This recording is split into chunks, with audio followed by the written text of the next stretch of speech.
So, gagawa tayo ngayon ng Graham bar. So, ito yung mga ingredients na pinrepare ko. Yung Graham crackers, creme densada, the all-purpose cream.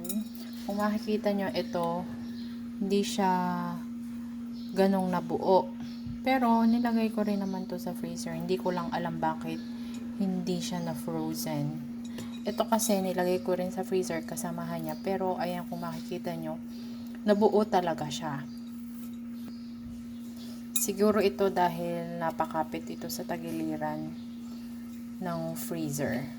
Tapos, ito namang condensed milk, kalahating can lang ang gagamitin ko. So, ito, kagabi ko pa nilagay sa freezers. Kaya siya ganitong katigas.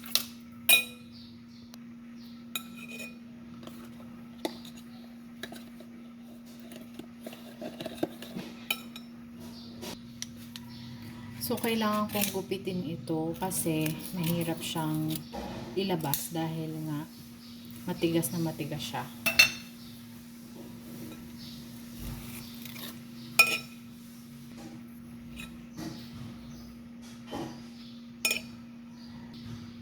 So, yan, kalahating condensed lang yung nilagay natin. This is plain condensed, wala pong flavor.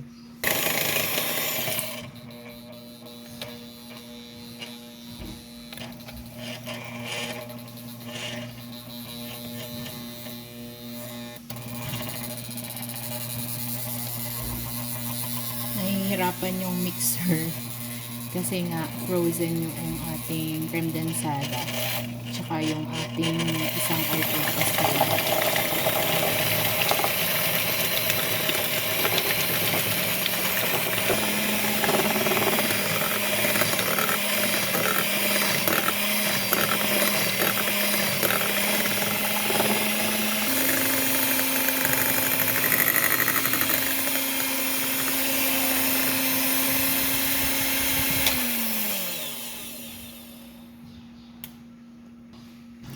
So, ito na siya after 12 minutes of mixing.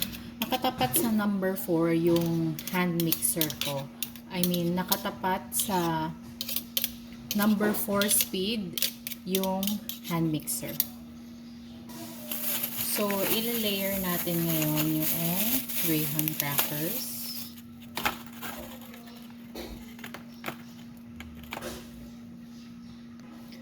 So, ayan, na-layer na natin yung baba. 6 dito and 6 din dito.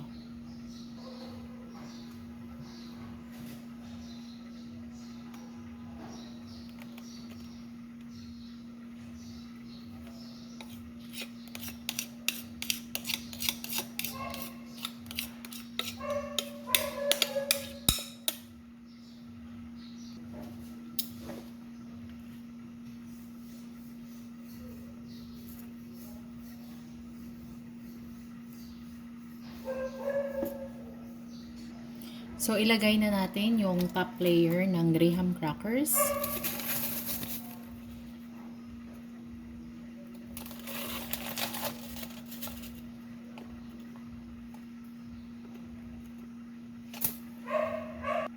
Yan, tapos na tayo. So, ayan, ang ganda ng kapal, 'di ba? Saktong-sakto. Ang container na to ay 3 liters container.